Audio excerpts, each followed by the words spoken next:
Փառք Հիսուս Քրիստոսին, Սաղմոս 91 Բարձրյալի ծածկոցի տակ բնակողը ամենակարողի շուքի տակ է հանգստանում։ Ես կասեմ Տիրոջը, իմ ապավեն և իմ ամրոց, իմ Աստված, որին ես հուսացած եմ, որովհետև նա կփրկե քեզ ոսողի որոգայթիցը, չար ժանտամահիցը, նա կծածկի քեզ իր փետուրներովը, նրա թևերի տակ ապահով կլինես, նրա ճշմարտությունը ասպար է և զրահ, դու չես վախենա գիշերի զարհուրանքիցը, այն նետիցը, որ թռչում է ցերեկը, այն ժանտախտիցը, որ խավարումը շուռ է գալիս, այն հարվածիցը,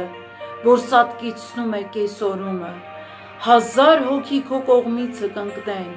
և 10,000 քո աջ կողմիցը, բայց քեզ չի մոտենա, միայն քո աչքերով կնայես և ամբարիշտների հատուցումը կտեսնես, որովհետև դու ես Տեր, իմ հույսը, դու Բարձրյալին քեզ ապավեն արիր, քեզ չար բան չի հասնի և նեղություն չի մոտենա քո բնակարանին, որովհետև իր հրեշտակներին հրամայել է քեզ համար, որ պահեն քեզ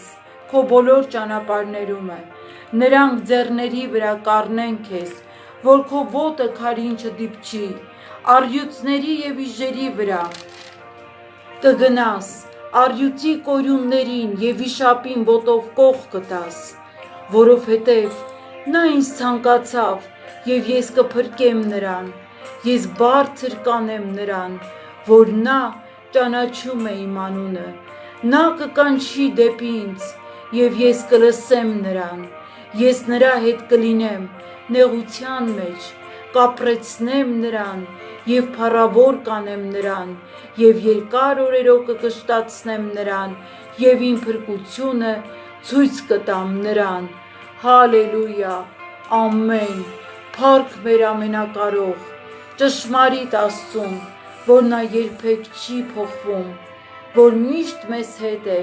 երեկ, այսօր և հավիտյան, խոսքում գրված է, որ ամեն օր ես ձեզ հետ եմ, մինչև աշխարհի վերջը, ամեն։